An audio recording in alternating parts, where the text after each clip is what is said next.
Bien, hermano, buenas noches nuevamente con cada uno de ustedes y vamos a continuar con nuestro estudio de verso a verso del primer libro de Samuel, capítulo 6. Am, a, este, nu- a esta serie o a este libro le hemos denominado El pueblo pide rey, pero aún no llegamos a ese punto, ¿no? Donde el pueblo va a pedir explícitamente un rey. Estamos viendo esta primera sección que gira en torno a la vida, el ministerio de Samuel. ¿Sí? Y siempre es bueno recapitular un poco, entender que este libro se escribió en los tiempos de los jueces, un tiempo en el que el pueblo se había olvidado de Dios, un tiempo de anarquía, un tiempo donde era raro, vamos a decirlo así, que el pueblo busque a Dios. Eso no quita que ciertos individuos buscaron a Dios, pero como pueblo, como nación, estaban lejos de Dios, estaban alejados, se habían olvidado de Dios. En medio de ese contexto vemos a las dos familias, de alguna manera, en los primeros capítulos de ese libro, la familia de Elí, del sacerdote, sus hijos, que cómo es que tomaban en poco las cosas del Señor y cometían pecado, de inmoralidad incluso. Y también vemos paralelo a eso la familia de Samuel, ¿no? Y básicamente vemos la vida de Samuel, los comienzos del ministerio de Samuel y y a pesar de que ya Samuel estaba sirviendo a Dios, y de alguna manera vemos cómo es que el pueblo de pronto, cuando entra en batalla con los filisteos, más allá de acudir y buscar consejo de parte de Dios, una palabra de parte de Dios, ellos van a la batalla, pierden la batalla y luego pretenden usar el arca del pacto, el arca de la alianza, como si fuese un amuleto de una manera supersticiosa, ¿no? Como de alguna manera pensando que por el hecho de que llevaban el arca del pacto a la batalla, Dios les iba a dar la victoria, ¿no? El problema era de que ellos estaban desconectados de Dios, el problema era de que ellos estaban de espaldas a Dios, el problema era de que ellos estaban en idolatría, ese era el problema, el pecado. Pero ellos pretenden solucionar eso usando el arca del pacto como un amuleto, ¿no? Entonces, a raíz de eso, la gloria de Dios es traspasada, es burlada, por así decirlo. Los filisteos terminan llevándose esta arca, y el arca queda en las manos de los filisteos, ¿no? Esto trae dolor al pueblo de Israel, por cierto. Y, pero también va a traer juicio al mismo tiempo, porque Dios por algo permitió esto. Ciertamente Él no lo propició, pero permitió, ¿no? Y trae juicio al pueblo, a los filisteos, ¿no? Y vemos cómo es que, dice, lo llevan a donde su dios Dagón, lo colocan al lado de su dios Dagón y al día siguiente el dios Dagón aparece postrado ante el arca. Al día siguiente aparece postrado y sin manos y sin cabeza delante del arca. Y de esta manera Dios estaba mostrando pues su poder, su supremacía sobre ese dios pagano, que era uno de los dioses, por así decirlo, más renombrados entre los filisteos, ¿no? Se le conocía como el dios de Baal, el padre de Baal, ¿no? A este Dagón. Y no solamente sucedió eso, Dios trajo juicio también sobre los mismos filisteos, ¿no? Dice que les salió una especie de tumores mortales y el pueblo va a entrar en pánico, ¿no? Entonces, y de pronto van a comenzar a tenerle cierto miedo al arca, van a pensar que es como una especie de arma de guerra, por así decirlo, y comienzan a pasárselo de pueblo en pueblo, ¿no? Entre los filisteos. Decíamos que como que comienzan a jugar como que con la papa caliente, ¿no? Nadie quería tener el arca por miedo a la mortandad que estaba viniendo. Pero en medio de eso no vemos de pronto un arrepentimiento de parte del pueblo. Solamente vemos un miedo por las cosas de Dios, ¿no?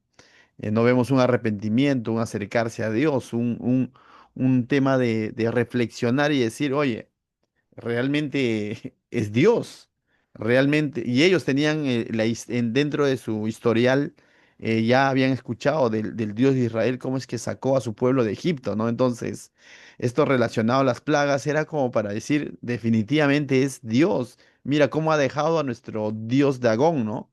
Y esto debería haber terminado en un arrepentimiento, en un ponerse a cuentas con el Señor, ¿no? Tanto así que ver cómo es que estaba sucediendo todo esto, pero no sucede eso, definitivamente. Lo que ellos van a hacer ahora en este capítulo, vamos a ver, lo que ellos van a hacer es básicamente pretender devolver el arca a los israelitas, ¿no? Entonces, pero en su miedo de alejarse del arca, ¿no? Entonces, El día de hoy, si tuviéramos que ponerle un título a este capítulo 6 sería ¿qué hacemos con la gloria de Dios? ¿No?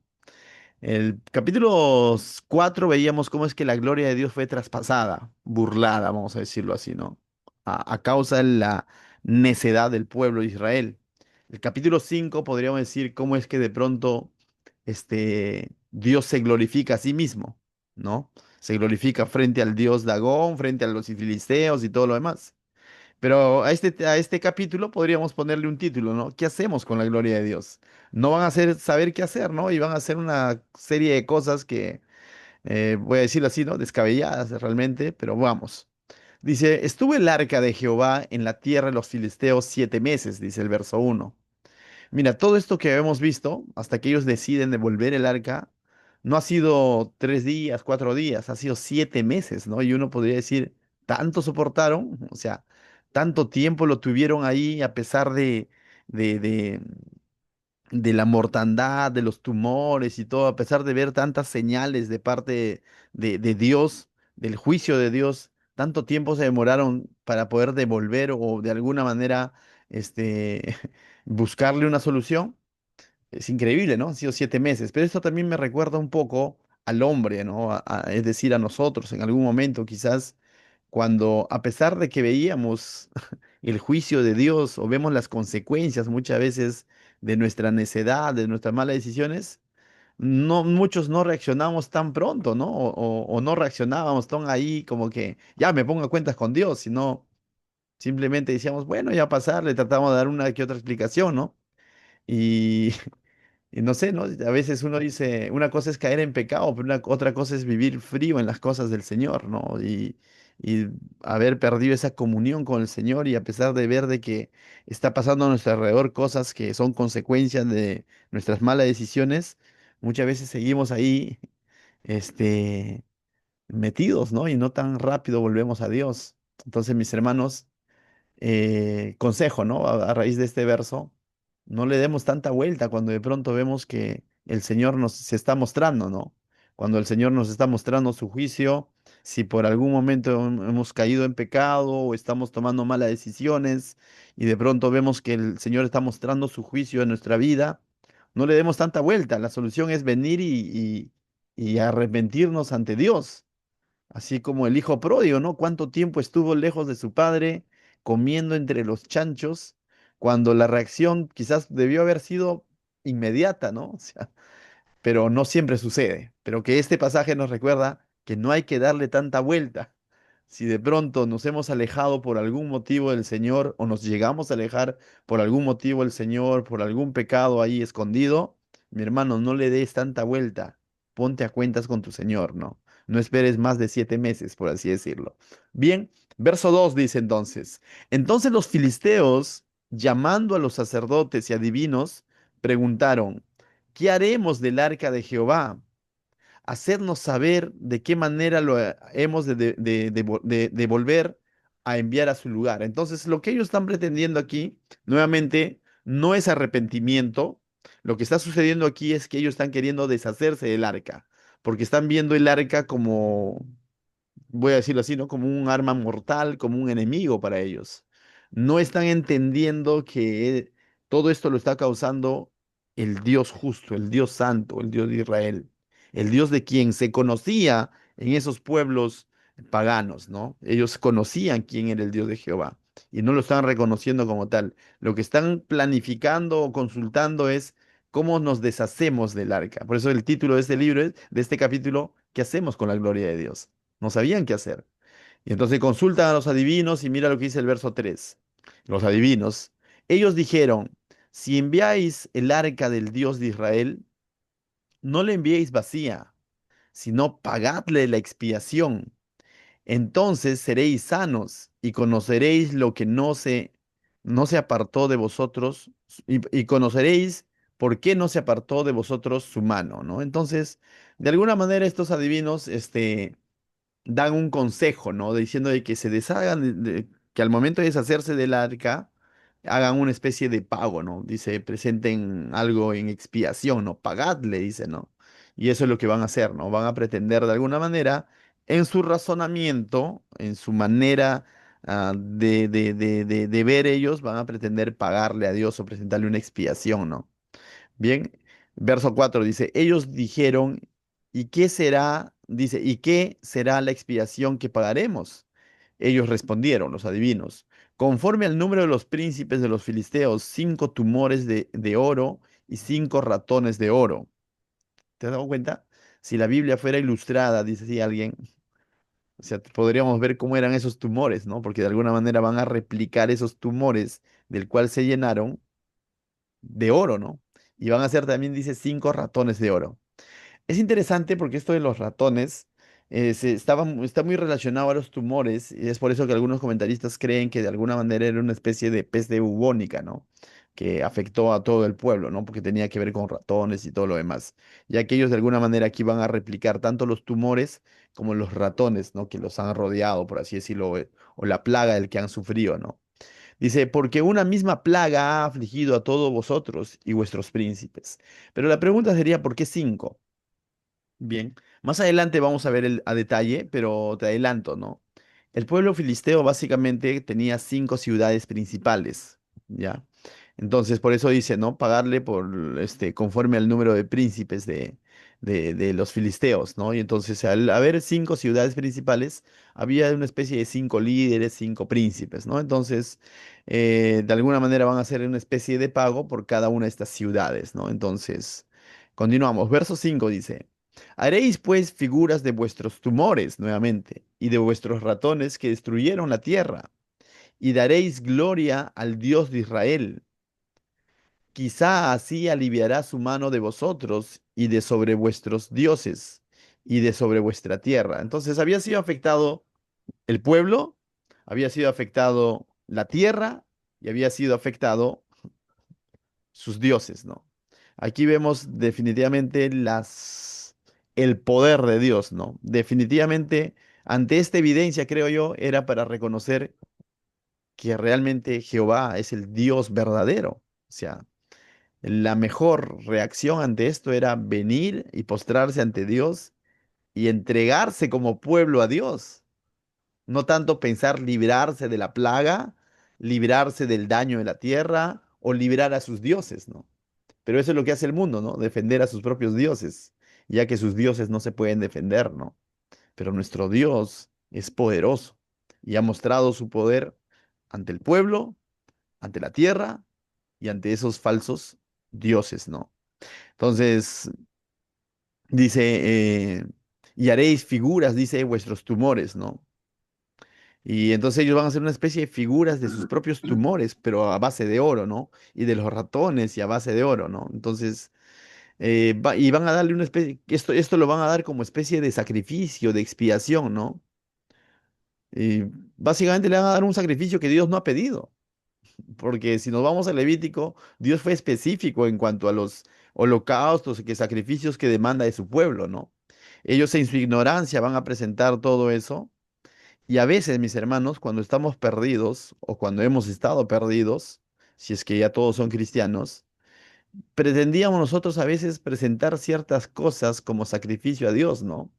Promesas huecas, por ejemplo, o voy a hacer a lo que se le llama obras muertas, ¿no? A veces cuando el ser humano pretende buscar a Dios o ponerse a cuentas con Dios, desde su ignorancia va a presentar sacrificios vacíos en realidad, ¿no? No sé si a ti te pasó cuando en algún momento no tenías a Dios en tu vida, ¿no? Decía, Señor, si tú me bendices o si tú me perdonas esto, te prometo que voy a hacer esto, que aquello. Y muchas veces prometíamos que Dios no cosas que Dios no ha pedido.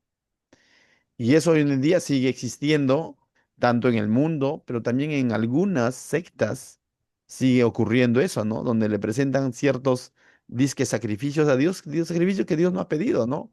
Como pactos, como dinero, como diezmos, qué sé yo, ¿no? Y muchos de ellos lo hacen para de pronto calmar su conciencia o con la intención de que Dios les perdone sus pecados, ¿no? Y eso simplemente, mis hermanos, es ignorancia. Este, la Biblia es clara cuando dice que, por tanto, Pablo en Romanos, ¿no? Capítulo 12 verso 1 cuando dice, no, hermanos, os ruego que se presentéis como sacrificio vivo, santo, agradable a Dios. O sea, nosotros no podemos pretender darle algo a Dios si primero nosotros no nos damos a Dios, ¿no? La idea es entregarnos nosotros a Dios. Y entregarnos nosotros a Dios involucra, lógicamente, ponernos en sus manos, ponernos a su disposición, humillarnos, arrepentirnos de de nuestro pecado, ¿no? Y rendirnos a Él. Y eso es lo que realmente agrada a Dios, ¿no? Un corazón contrito y humillado, no un sacrificio en base al razonamiento del hombre. Y aquí van a presentar sacrificios en base al consejo de estos adivinos, ¿no? Tumores, ratones de oro, cosas que Dios no ha pedido, mis hermanos. Tengamos cuidado, comprender, presentarle a Dios cosas que Él no ha pedido, cosas que Él no demanda. Peor todavía, tengamos cuidado presentarle estos sacrificios como pensando que por eso nos va a bendecir o que por eso nos va a perdonar, ¿no? Dice que si confesare nuestros pecados, Él es fiel y justo para perdonarnos y limpiarnos de toda maldad. Para confesar un pecado al Señor se necesita un corazón arrepentido, contrito y humillado. Eso agrada al Señor. A su propio pueblo más adelante le va a decir, ¿no? Sacrificios no quiero. O sea, sacrificios no quiero, en el sentido de que estaba hastiado de esa doble vida, ¿no? De que por un lado le presentaban los sacrificios que Dios había pedido, pero su corazón estaba lejos de Él. Mis hermanos. Cualquier cosa hoy en día podríamos volverlo en un sacrificio, pero de nada sirve si nuestro corazón no está rendido a Él. El mismo servicio que realizamos, podríamos pensar que le estamos haciendo para el Señor, cuando en realidad quizás solamente es algo que estamos haciendo para calmar nuestra conciencia, ¿no? Tengamos cuidado. Deseamos con los hermanos de Filipos, ¿no? Antes de dar su ofrenda, ellos se habían entregado a Dios, ¿no? Se entregaron a sí mismos. Entonces, mis hermanos, qué importante es entregarle realmente nuestra vida a Dios, nuestro corazón a Dios, ¿no? Y todo lo demás que fluya como resultado de nuestra entrega, mas no al revés. No pretender pensar que las actividades, las cosas que hacemos, eh, eso de pronto le agrada necesariamente a Dios.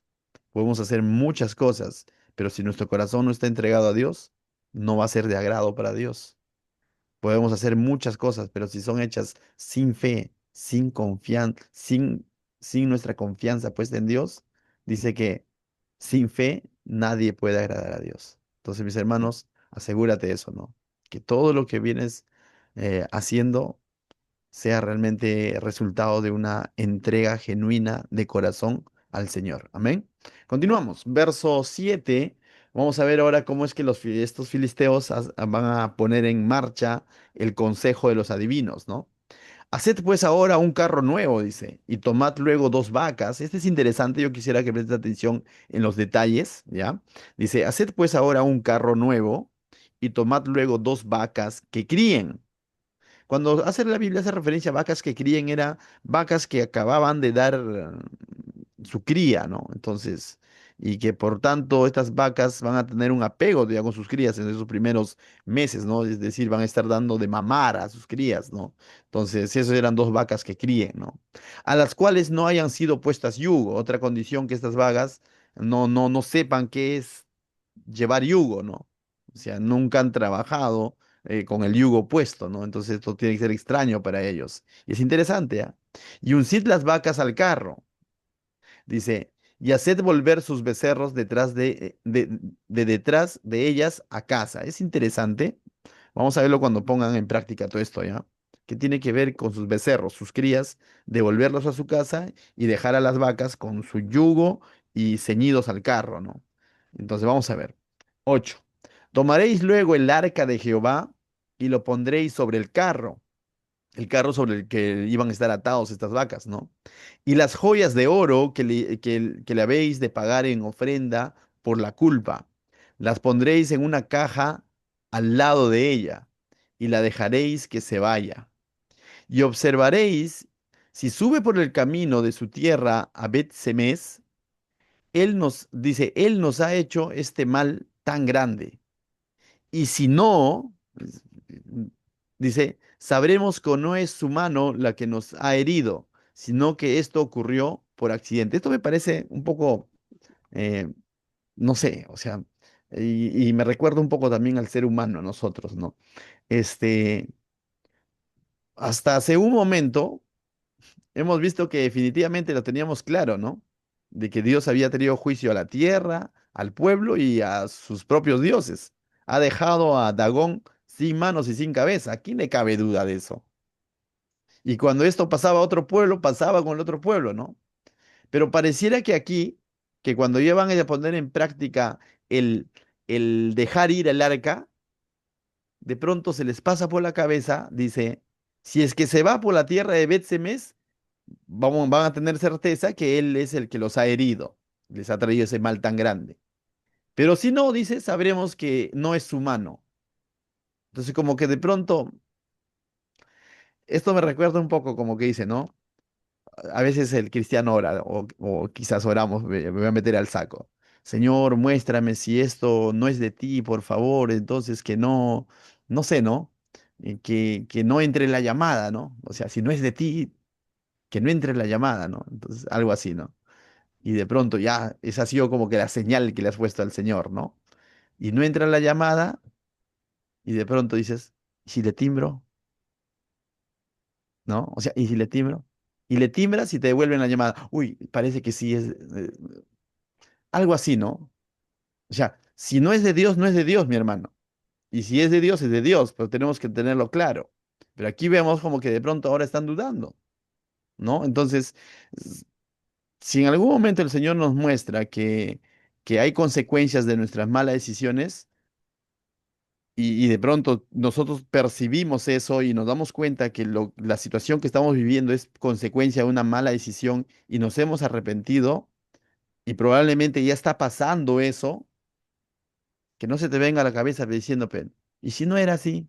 ¿Y si de nuevo pruebo por si acaso? No, o sea, esa es necedad, ¿no? Y de aquí yo veo una necedad, ¿no? Como que todavía les queda la posibilidad que quizás Dios no les ha traído ese juicio. Quizás la mano de Dios no los ha herido, sino que ha ocurrido por accidente. No ha sido así, mis hermanos. Entonces, aquí realmente Dios trajo juicio. Entonces, debemos tener claro eso, ¿no? Realmente Dios trajo juicio. Bien, verso 10. Y aquellos hombres lo hicieron así, tomando dos vacas que criaban, uncieron en el carro, es decir, la unieron, ¿no? Y encerraron en la casa sus becerros. Luego pusieron el arca de Jehová sobre el carro, y la caja con los ratones de oro y las figuras de sus tumores. Y las vacas se... Mira, hasta ahí nada más. Todo está aquí como que, ¿qué diría? O sea, ¿qué es más probable, no? Una vaca que nunca ha sido atada a un yugo, nunca ha sido amarrada a un carro, tiene su cría ahí en su casa. Lo más lógico es pensar que estas vacas no van a irse por el camino de Bet-Semes, sino que van a volver ¿a dónde? A su casa, ¿no? Por su cría. O van a moverse de tal manera que intentando sacarse el yugo, porque son vacas que nunca han sido, se les ha puesto yugo. Entonces, todas las probabilidades están en contra como para que no se vayan por el camino de Bet-Semes. Pero ¿qué dijeron estos sabinos? Si se van por el camino de Bet-Semes, entonces realmente ha sido Dios, como para que les quede claro, ¿no? Pero si no es así, entonces probablemente lo que les pasó fue por accidente. Vamos a ver entonces cómo es que las vacas van a reconocer mucho más rápido cuál es el camino, ¿no? Y a dónde tienen que llevar el arca. Dice, y las vacas se encaminaron por el camino de Bet-Semes y seguían, dice, y seguían camino recto. O sea, no hicieron ningún amague, nada. Andando y bramando, sin apartarse ni a derecha ni a izquierda. Eran vacas que estaban inaugurando el yugo. O sea, pero es interesante, ¿no? Ver cómo es que Dios en medio de eso está mostrando que Él fue el que trajo juicio. Y no solo eso, está devolviéndose Él mismo el arca a su casa sin la ayuda de ningún israelita. Es más, los mismos filisteos ni siquiera lo están llevando, simplemente lo están dejando ir. Y definitivamente que estas vacas están yendo en ese camino ante todo pronóstico. Y estas vacas están siendo mucho más obedientes que el pueblo, porque están devolviendo el arca a su lugar. Y los príncipes de los filisteos fueron tras ellas hasta el límite de Bet-Semes, es decir, no podían creerlo, ¿no? O sea, están yendo como para asegurarse a ver si llegan hasta el pueblo de Bet-Semes, ¿no? Entonces, mis hermanos, estas vacas, sin mucho entendimiento, vamos a decirlo así, pero saben qué hacer, llevar las cosas de Dios a su lugar. A veces hay mucho que aprender de estas vacas, ¿no? Si pones en contraste con lo que hizo el pueblo de Israel, hizo un mal uso del arca, usó como un amuleto, lo que vemos como es que el pueblo de los filisteos, más allá de arrepentirse ante Dios, tuvieron el arca como la papa caliente, ahora mismo no saben qué hacer con el arca, pero estas vacas sí saben qué hacer, llevar el arca a su lugar. Hay mucho que aprender de estas vacas. Mis hermanos, las cosas del Señor muchas veces en nuestra vida, muchas cosas ya están claras. Hay cosas que quizás aún no entendemos, pero ¿sabes? Dale su lugar a Dios. Dale su lugar a Dios en tu vida. No seamos necios, ¿no? No seamos rebeldes. No seamos supersticiosos con las cosas del Señor. Lo del Señor es lo del Señor. Verso 13 dice, y los de Bet-Semes segaban el trigo en el valle. Por el otro lado de la película, los de Bet-Semes son los israelitas. Estaban segando trigo en el valle, ya me imagino, ¿no? Todos desconsolados. ¿Por qué? Porque han perdido batallas, han muerto miles, encima se han llevado el arca del pacto, es uno de los símbolos más preciados entre el pueblo, ¿no? O sea, que Dios mismo había provisto en los tiempos de Moisés y todo lo demás. Definitivamente, incluso mismo Elí ha muerto cayéndose de cabeza, ha habido tragedia, los hijos de Elí han muerto, esta mujer que estaba dando a luz también, y puso su nombre, el nombre de su hijo también, como que la gloria de Dios fue traspasada. O sea, era de alguna manera desolador, ¿no? Por el otro lado, en el pueblo de los israelitas, sin saber ellos que Dios de alguna manera ha permitido que se lleve el arca para traer juicio al otro pueblo, ¿no? Pero ellos están desconsolados y están cegando, dice, trigo en el valle y alzan la mirada. Dice, alzando los ojos vieron el arca. ¿Tú te imaginas esto, este panorama? No están viendo que el arca está volviendo solo. Cuando de pronto para ellos ya no había esperanza, cuando creyeron que ya todo estaba perdido, comienza a aparecer el arca. Y definitivamente el arca no es Dios, pero vemos cómo es que Dios devuelve las cosas a su lugar. ¿Alguna vez te has sentido así? Como de que de pronto la malograste, como que de pronto incluso las cosas del Señor lo usaste mal, y cuando piensas que ya, pues no, ya fue todo, y de pronto nuevamente ves el asome de Dios, ves cómo es que Dios nuevamente se manifiesta a tu vida. Eso tiene que traer gozo, esperanza, regocijo, ¿no? Y Dios dice que es grande en misericordia, mis hermanos. Dios no necesita necesariamente ser traído. Él viene a nuestras vidas. Y a veces incluso cuando no lo hemos buscado, Él se manifiesta en nuestra vida. Ese es nuestro Dios misericordioso.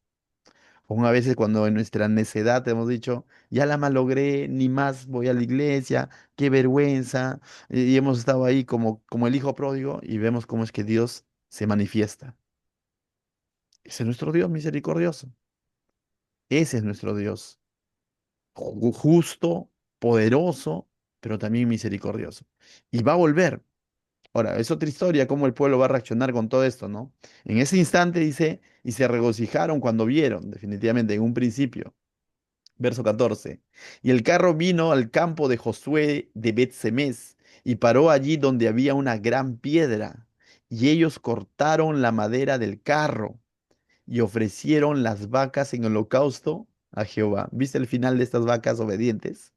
Terminan siendo holocausto, es decir, sacrificio para el Señor. Uno podría decir, qué malos, qué tragedia, pero ¿sabes qué? Las vacas cumplieron su propósito, llevaron las cosas del Señor a su lugar. Y qué privilegio haber sido sacrificadas para el Señor. Nuestra vida, mis hermanos, dice, tiene que ser entregada al Señor como sacrificio vivo, poniendo las cosas del Señor en su lugar, en nuestro corazón sobre todo. Entonces, hay mucho que aprender nuevamente de estas vacas. Y el Señor aún a las vacas usa para traernos lección. Sin tanto rodeo, ellos hicieron lo que tenían que hacer y ahora están siendo sacrificadas. Mis hermanos, el sacrificio para el Señor no es pérdida. Pablo decía, es ganancia. Para mí el vivir es Cristo y el morir es ganancia. Y cuando Pablo hablaba de morir, no se está refiriendo de morir por morir, morir entregando su vida a causa del Evangelio. Ese es ser un mártir, dar testimonio incluso con tu propia vida. Entonces, mis hermanos, el sacrificarnos, el presentarnos, el entregarnos como sacrificio vivo al Señor, no es una pérdida, no es pérdida, es lo mejor que puede hacer el ser humano. ¿Ven? Aprendamos de estas vacas entonces. Verso 15. Y los levitas bajaron el arca de Jehová. Y de nuevo va a comenzar el desmadre. Iba tan bonito la historia, pero mira. Y los levitas bajaron el arca de Jehová. Y la caja estaba junto a ella, en la cual estaban las joyas de oro, y lo pusieron sobre aquella gran piedra. Y los hombres de Bet-Semes sacrificaron holocaustos y dedicaron sacrificios a Jehová en aquel día. Continuamos. Verso 16. Cuando vieron esto los 5 príncipes de los filisteos, volvieron a Ecrón el mismo día. ¿Te das cuenta que estos espías que habían ido, estos príncipes, estaban viendo de lejos, han visto todo esto, ¿no? Y como que de pronto, qué triste, digo yo, cuando leí este pasaje de estos 5 príncipes, porque ellos vuelven a su tierra como si se hubiesen deshecho el arca, como que se les fue el problema, pero han tenido el privilegio, la oportunidad de tener el arca de Dios en medio de su pueblo. ¿Qué hubiera sucedido si esto hubiese terminado en un arrepentimiento masivo y reconocimiento del Dios de Israel? Pero ellos lo que han buscado es deshacerse del arca. O sea, y ellos vuelven como que, uff, mis hermanos, muchas veces estamos cerca a las cosas del Señor, pero de nada sirve estar cerca a las cosas del Señor si no tenemos una comunión con el Señor. Podemos estar cerca a la iglesia, pero con nuestro corazón lejos del Señor. Podemos estar cerca a la Biblia, pero con nuestro corazón lejos del Señor. Puedes estar cerca a un cristiano, pero con el corazón lejos del Señor. Puedes estar cerca, qué sé yo, no sé, a, a una reunión, a un estudio, pero con el corazón lejos del Señor. Entonces, mis hermanos, este, qué triste, ¿no? Porque ellos estuvieron cerca al Señor, pero no lo reconocieron como tal. Pasamos al verso 17. Antes de pasar al verso 17, mis hermanos, verdad, te lo digo así de todo corazón. Cada domingo es una oportunidad, por ejemplo, nos acercamos y vivimos un ambiente en el Señor, pero que tu corazón esté en una comunión con el Señor. Ya, cada cosa que de pronto viene de parte de Dios, como tal, no es la bendición. Dios es la bendición. Verso 17. Estos fueron los tumores de oro que pagaron los filisteos en expiación a Jehová. Aquí nos va a mencionar a estas ciudades, mira, por Asdod. En Asdod fue lo que ocurrió el primer, por así, juicio de parte del Señor, ¿no? Uno por Gaza, uno por Ascalón, otro por Gad y otro por Ecrón. Ecrón no, Ecrón ya ni quiso, ¿no? ¿Te acuerdas? Pero al final llegaron tumores, ¿no? Entonces acá están las 5 ciudades, ¿no? Dice, y los ratones de oro fueron conforme al número de todas las ciudades de los filisteos perteneciente a los 5 príncipes, así las ciudades fortificadas como las aldeas sin muro. La gran piedra sobre la cual pusieron el arca de Jehová está en el campo de Josué de Bet-Semes hasta hoy, ¿no? Entonces, hasta el momento que se estaba escribiendo este libro, todavía estaba esa gran piedra, ¿no? Hoy en día no sabría decirte, pero hasta ese momento aún estaba como testigo, ¿no? Esa gran piedra donde de pronto pusieron el arca. Verso 19, mira, nuevamente aquí vemos un juicio de parte del Señor. Entonces, entender que debemos tener mucho cuidado cuando tratamos con las cosas del Señor. No es un juego, no es algo a la ligera, ¿no? Si bien es cierto, Él nos da carta libre a que participemos con Él en sus asuntos, en su obra, pero también al mismo tiempo tenemos que tener mucho cuidado de hacerlo siempre con temor, con temblor, con reverencia. Mire lo que sucedió acá. Porque esto lo que vamos a leer sucedió con los israelitas. Y como israelitas ellos debían de saber cómo tratar las cosas del Señor. Dice el 19. Entonces Dios hizo morir a los hombres de Bet-Semes. Son israelitas. Porque habían mirado dentro del arca de Jehová. Hizo morir del pueblo a 50,070 hombres. Y lloró el pueblo porque Jehová lo había herido en tan grande mortandad. Y tú dirás, ¿pero por qué? Mis hermanos, si recordamos un poco Levíticos, Éxodos, cuando Dios da las instrucciones, el arca era ese accesorio que Dios había provisto para una función específica.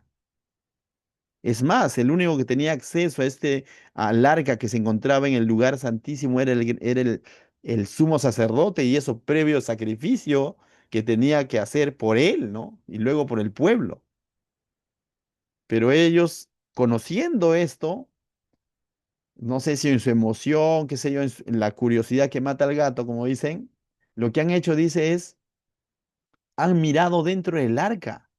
Para mirar dentro del arca es que han sacado la tapa, el propiciatorio.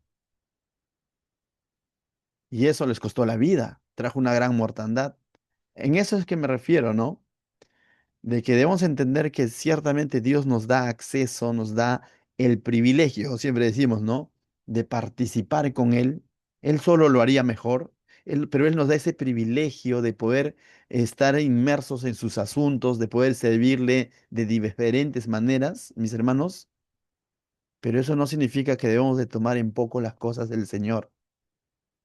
Debemos tener mucho temor de las cosas del Señor, ¿no? Y en todo sentido.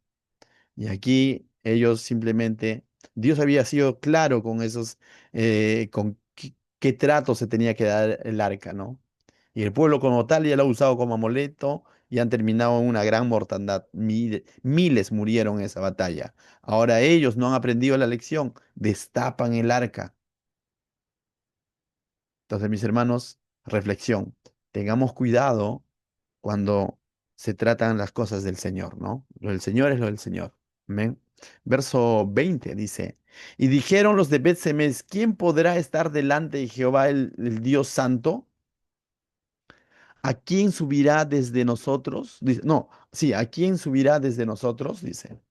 Ahora, de alguna manera están entrando como en cierto temor, ¿no? O en miedo, diría yo, porque las cosas estaban claras, ¿no? Cómo es que de pronto se día de conducir el arca. Incluso cuando vamos a Levítico nuevamente o al mismo Éxodo, vemos que habían accesorios, cómo debían de cargarlo, quiénes debían de cargarlo, cómo tenían que transportarlo, todas esas características, medidas, todo lo vimos cuando estudiamos el libro de Éxodo, ¿no?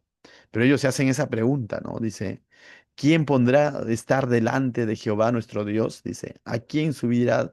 O dice, ¿a quién subirá desde nosotros? Ahora como que de pronto el arca está representando un problema. Verso 21. Enviaron mensajeros a los habitantes de Kiriat Yarim, diciendo, los filisteos han devuelto el arca de Jehová.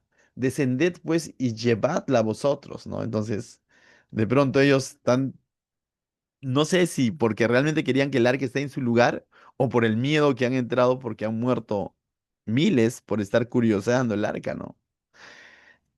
Pasamos brevemente al verso 1 y 2 del capítulo 7 para cerrar la idea. Dice, vinieron los de Kiriat Yarim y llevaron el arca de Jehová y la pusieron en la casa de Anidadab, situada en el collado, y dice, y santificaron a Eleazar su hijo para que guardase el arca de Jehová.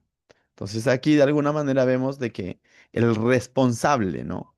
Va a ser Eleazar, ¿no? Y, y para eso lo van a santificar. Y ciertamente cuando vas al Éxodo, al Levítico, ves que había todo un detalle, ¿no? Tenía que usar cierto tipo de ropa, tenían que bañarse o bañarlo. Todo era todo un proceso, ¿no? Entonces aquí lo resume con la palabra santificaron a Eleazar su hijo. Entonces, de alguna manera se están ordenando y están tomando en cuenta los pasos que debían haber tomado en cuenta mucho antes de exponer el arca a los filisteos, antes de llevarlo en su ímpetu, en su emoción, diciendo y usarle el arca como arma de guerra. Antes de todo eso debían haber considerado todo eso y nos hubiésemos ahorrado estos dos capítulos en el buen sentido, ¿no? Dice, el día que llegó el arca a Kiriat Yarim, pasaron muchos días y realmente muchos, mira, 20 años. Y toda la casa de Israel lamenta en pos de Jehová. 20 años, mis hermanos, van a pasar hasta que enganchemos con la siguiente historia, pero 20 años, ¿no? 20 años Eleazar cuidando el arca. Y vamos a ver que no, durante esos 20 años, de alguna manera, el arca no va a cumplir su función. El miedo llegó a tal punto que solamente dejaron a Eleazar para que cuide el arca. Pero el arca tenía una función, ¿se acuerdan? El sumo sacerdote cada año tendría que entrar con el sacrificio para expiación del pueblo, todo, pero no va a ocurrir eso. 20 años ahí cuidándolo y el arca ahí puesto, mis hermanos. 20 años de alguna manera, este, con la presencia de Dios ausente en ellos. Porque cuando hacían todo este proceso de presentar el sacrificio encima del arca y todo eso, ¿qué venía? La gloria de Dios, ¿no? Cuando el sacrificio era aceptable a Dios, venía la presencia de Dios y moraba en medio de ese pueblo y los pecados del pueblo eran perdonados, pero para eso tenía que haber una actitud también de presentar el sacrificio por el pueblo, todo. Pero no, 20 años solamente ahí cuidándolo y ellos seguían viviendo su tiempo se olvidaron de Dios, su tiempo de anarquía. No hubo un avivamiento, sino 20 años el arca va a estar ahí solamente siendo resguardado por Eleazar. Qué triste. Mis hermanos, podemos pasarnos años en la casa de Dios sin entender la bendición de su presencia. Podemos pasarnos años diciendo que somos cristianos, pero sin una comunión plena con Él. Tengamos cuidado. Podemos pasarnos meses viniendo a la iglesia, pero si no tenemos una comunión plena con Él, no tiene sentido. El Señor no quiere que lo tengas ahí de lejito. El Señor quiere tener una comunión contigo. Pero para eso, como dice Pablo, hermanos míos, os ruego que nos presentemos como sacrificio vivo, santo, agradable a Él. Es decir, necesitamos entregarnos al Señor. De lo contrario, Él va a estar ahí. Y qué triste. Y eso se ve, mis hermanos. Se nota muchas veces, y he escuchado muchos testimonios de esos, ¿no? De que años yendo a la iglesia, pero todavía vidas vacías. Podemos decir que estamos cerca de Dios o estamos participando en las cosas de Dios, pero sin comunión no tiene sentido, mis hermanos. Podemos decir que estamos haciendo las cosas del Señor, qué sé yo, voy a hablar metiéndome al saco, podría decir yo, puedo decir que estoy compartiendo la Biblia y la iglesia y todo lo demás, pero si no tengo una comunión con el Señor, qué triste, qué triste. ¿Qué tal lloramos, mis hermanos? Dios, te doy gracias esta noche, Señor, por tu palabra. Gracias por recordarnos, Señor, a través de estos pasajes, Señor. Tu palabra dice, Señor, que tu Santo Espíritu ha venido a morar en nosotros, Señor. Desde el momento que te entregamos nuestro corazón, Él vino a morar en nosotros, Señor. Y te pido, mi Dios, que cada uno de nosotros sea consciente de esa verdad, Señor, y entienda que todos los días, Señor, tenemos la oportunidad, el privilegio de estar en comunión contigo, Señor, de poder hablar contigo, Señor, de poderte orar a ti, Señor, de corazón, entendiendo que tú estás ahí, Señor. Y seamos conscientes también que el día que no lo hacemos, Señor, es como ignorar tu presencia en nuestra vida. Es como menospreciar tu presencia en nuestra vida, Señor. Tú estás ahí dispuesto a escucharnos, dispuesto a consolarnos, dispuesto a guiarnos, dispuesto a redarguirnos, Señor. Pero a veces nuestra necedad hace que nos olvidemos, Señor. Te pido, mi Dios, que tú avives esa comunión contigo, Señor. Que ocurra un avivamiento en nuestro corazón para contigo, Señor. Que entendamos todos los días, Señor, que tú estás ahí no solo para protegernos no solo para de pronto recibir peticiones cada vez que pasamos una emergencia, Señor. Tú estás ahí para tener una comunión con cada uno de nosotros, Señor. En el nombre de Jesús, Señor, bendice a tu iglesia. Amén.